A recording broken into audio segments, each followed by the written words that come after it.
Muito bom dia, boa tarde, boa noite, amigos do canal Alexandre Lucas Fla, chegando na área. Flamengo 1, Fluminense 0, gol dele, Pedro.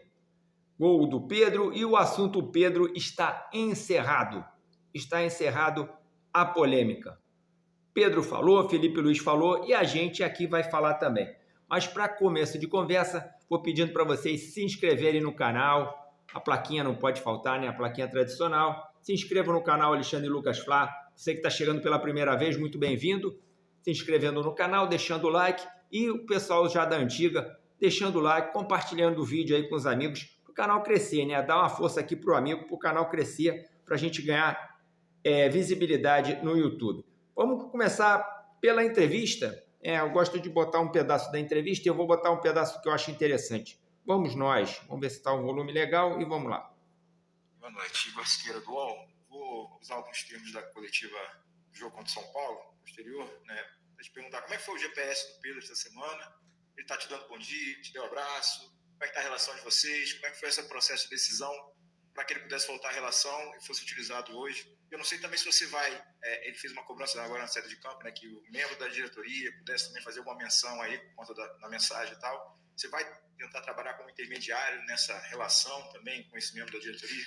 Bom, sobre o assunto do Pedro, eu já falei na outra coletiva, já falei, vou falar hoje de novo, é um assunto completamente encerrado, não tem nenhuma polêmica, não tem absolutamente nada. Eu sou o homem mais feliz do mundo quando um jogador como ele entra e faz o gol. O futebol é maravilhoso, o futebol te dá essas possibilidades, permite isso, e eu tenho um lema que vivo e penso isso diariamente, que não existe ninguém mais importante que a equipe, nem o Pedro e nem o treinador. E nem nenhum outro jogador que está e nenhum outro jogador que passou é mais importante que o Flamengo. Então, com isso, a equipe precisou do Pedro,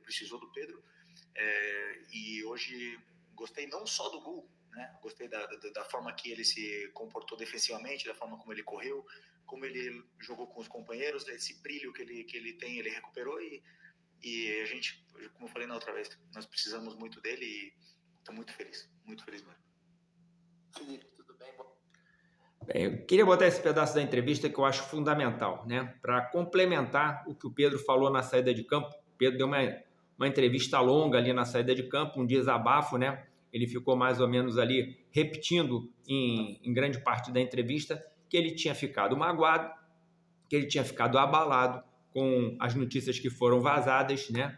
Durante a semana anterior, e aí isso refletiu no desempenho dele nos treinamentos. Ele fez essa confissão, ele admitiu isso. Então, eu acho que ele eximiu, assim, de certa forma, ou de grande forma, o Felipe Luiz de qualquer culpa com relação a um atrito com ele. Então, o assunto está encerrado, o assunto Felipe Luiz e Pedro, essa celeuma aí do Pedro com o Felipe Luiz, para mim, acabou. Acabou.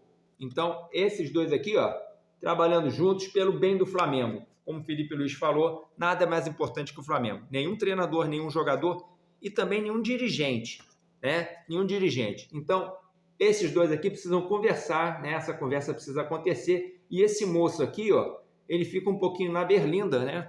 Porque estamos aí com 10 dias, hein? 10 dias que nós estamos precisando de saber o que vai acontecer com o Flamengo.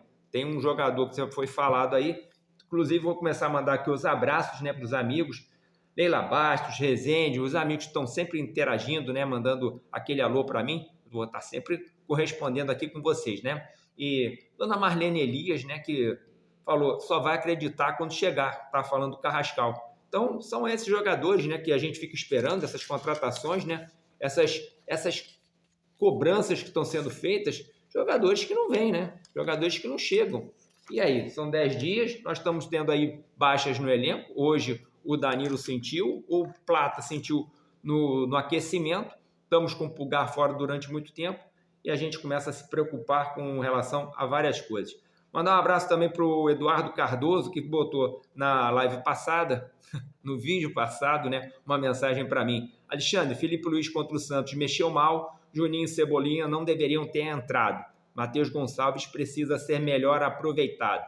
Acabaremos perdendo esse talentoso jogador. Arrascaeta vem vindo mal, já é de algum tempo. Ou seja, Ele botou um comentário sobre o jogo do Santos, né? Mandou um abraço para o Eduardo, e o comentário é muito pertinente ao jogo de hoje. Só que hoje entrou o Matheus Gonçalves, né? Teve uma minutagem razoável. Não entendi a saída do Wallace Yan, sinceramente, não entendi. Não entendi também a escalação do Cebolinha. E mais uma vez o Arrascaeta foi mal, realmente. O Arrascaeta é um jogador que me preocupa, né? Na sua entrega, no seu desempenho, na sua performance física. Está cada vez mais latente que ele não está conseguindo ter desempenho. A gente percebe uma escalação do Flamengo. Hoje aconteceu, trouxe hoje o quadrinho para a gente dar uma olhada. Vamos tentar entender aqui o que a gente estava vendo em campo, né? O Felipe Luiz, vamos botar o início do jogo. Ele botou 2 zagueiros destros, né? Os 2 zagueiros destros. O Léo Ortiz, tá? Não se preocupa com o número, não. Vamos pensar aqui no Léo Ortiz. O Léo Ortiz pela esquerda, com muita dificuldade, que ele já tinha apresentado no jogo anterior, né? Na saída de bola. O Léo Ortiz é um jogador muito bom tecnicamente, mas muito lento, né? Sem agilidade para girar o corpo. Então, na hora do passe, ele tem dificuldade e erra bastante quando joga no lado esquerdo da zaga. Léo Pereira fazendo aqui a lateral esquerda com a saída muito ruim. O Varela, que não é um lateral construtor, é um lateral realmente de muita marcação, muita vitalidade, mas não é um jogador construtor. O Danilo, mais pela zaga central. E 2 volantes, né? 2 volantes, Jorginho e Alan, que também não tem a genialidade de armadores. Aí vem o bloco da frente, totalmente desconectado. Havia uma desconexão muito grande. O Arrascaeta raramente fazia a função de descer aqui na linha de meio campo para vir fazer a armação de jogo. Ele não tem mais essa vitalidade. O Arrascaeta estava encostado aqui dentro. O Wallace Yan correndo bastante aqui na frente, dando bastante trabalho. O Luiz Araújo mais pela direita. E o Cebolinha, mais uma vez, inoperante pela esquerda, fazendo a partida bem fraca mais uma vez. Então, esse foi o desenho do time do Flamengo. E esse problema que o Flamengo mostra de maneira recorrente, que é um 4-2-4. Com esse vazio aqui do meio do campo, cada vez mais presente. Ainda mais com a saída do Gerson, com a ausência do Pulgar. Então, me preocupa com relação às contratações e com as reposições que o Felipe Luiz vem fazendo durante o jogo.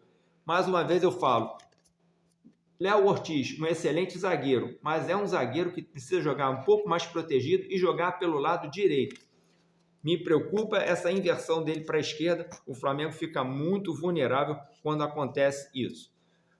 O meu amigo Fábio da Praça Seca, que colocou lá no grupo da gente, falando sobre a situação, né, dos jogadores que demoram a entrar. A gente viu aí o Pedro entrando, muita gente criticando o Pedro não ter começado o jogo. E outro jogador que foi criticado de não ter começado o jogo foi o Vinha. E o Fábio falou exatamente sobre isso. Falou essa ausência do Vinha, né? O Vinha não ter sido escalado na lateral esquerda. O Vinha que jogou, inclusive, a partida contra o Bayer Leverkusen, jogou 45 minutos, né? Então, acho importante a gente ter essa noção de que alguns jogadores improvisados não dão ali a substância necessária. E é o caso do Vinha, né? Acho que o Vinha faz muita diferença. Se ele puder jogar pelo menos 45 minutos contra o Bragantino, que é o nosso próximo adversário, né? Lá em Bragança Paulista, é sempre difícil jogar contra o Bragantino lá, é muito difícil para o Flamengo jogar lá, e o Bragantino vem de derrota, então vai ser mais pressão para cima da gente. Então, o Fábio, lá da Praça Seca, meu amigo Fábio, colocou essa situação do Vinha e a gente vai realmente acompanhar durante a semana se o Vinha vai ganhar essa oportunidade de começar o jogo.